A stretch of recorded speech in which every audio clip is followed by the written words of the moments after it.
এটা হচ্ছে সেই স্টেশন, আপনারা দেখছেন সূর্যকমলের একদম স্টেশনে আমি দাঁড়িয়ে আছি। এখানে ম্যানেজাররাও রয়েছে। এখানে বর্তমান কোনো রকম কোনো প্ল্যাটফর্ম নেই, চলাফেরা করতে খুবই সমস্যা যাত্রীদের, বিশেষ করে মায়েদের বোনেদের, এখানে বয়স্কদের চলাফেরা করতে খুবই সমস্যা। দাদা, এখানকার বাসিন্দা নাকি আপনি? এখানে নতুন স্টেশন হচ্ছে জানেন তো, প্ল্যাটফর্ম হচ্ছে। হ্যাঁ, 4 কোটি টাকার অধিক ব্যয়ে এখানে নতুন প্ল্যাটফর্ম হচ্ছে, তো কেমন লাগছে? হ্যাঁ, রাধিকাপুর এক্সপ্রেস যাওয়ার জন্য ওগুলো দাঁড়াচ্ছে না, এখানে লোক অসুবিধা হচ্ছে তো, উঠতে পারছে না। হ্যাঁ, যাই হোক, সেটাও হবে। তো আশা করি খুশি। আমাদের এখানে দেখুন ট্রেনও দাঁড়িয়ে আছে। তো এর সঙ্গে সঙ্গে এখানকার পাবলিকদের একটা ডিমান্ড, যে কি দাদা, কি ডিমান্ড আর কি, কেমন খুশি কতটা? হ্যাঁ, আমরা তো দারুণ খুশি, কারণ অনেক দিন পর আমাদের দীর্ঘদিনের দাবি পূরণ হতে চলেছে। আর তার থেকে আমাদের আরেকটা দাবি, যেটা হচ্ছে রাধিকাপুর এক্সপ্রেসের স্টপেজ দেওয়া হবে।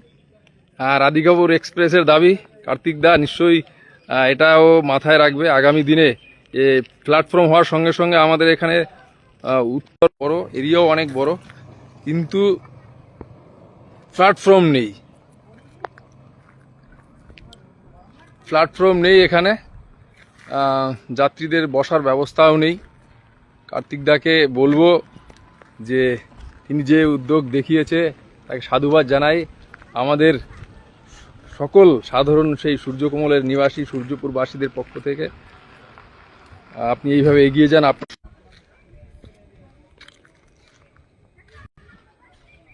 সূর্যকমল সেই পুরনো এক প্ল্যাটফর্ম, ছোট্ট 10-12 ফুটের একটা প্ল্যাটফর্ম। দেখুন আপনারা, এখানেই দাঁড়িয়ে আছে। খুব তাড়াতাড়ি এটা নতুন করে সংস্কার হবে, পুজোর আগে নতুন। দেখুন এইভাবে পার হতো। এখন দাদা এটা প্ল্যাটফর্ম হচ্ছে, আর এই বেশি খাটনি বেশি দিন থাকবে না। নতুন প্ল্যাটফর্ম হচ্ছে, আপনাদের যাতায়াতের জন্য খুব সুব্যবস্থা হবে। খুব সাবধানে, এটা দেখেন, খুব জীবনের ঝুঁকি নিয়ে এইভাবে তারা পারাপার হচ্ছে। এইভাবেই প্রত্যেক দিন পার হয়ে যাচ্ছে মানুষ। এই জঞ্জাট থেকে মুক্তি পাবে।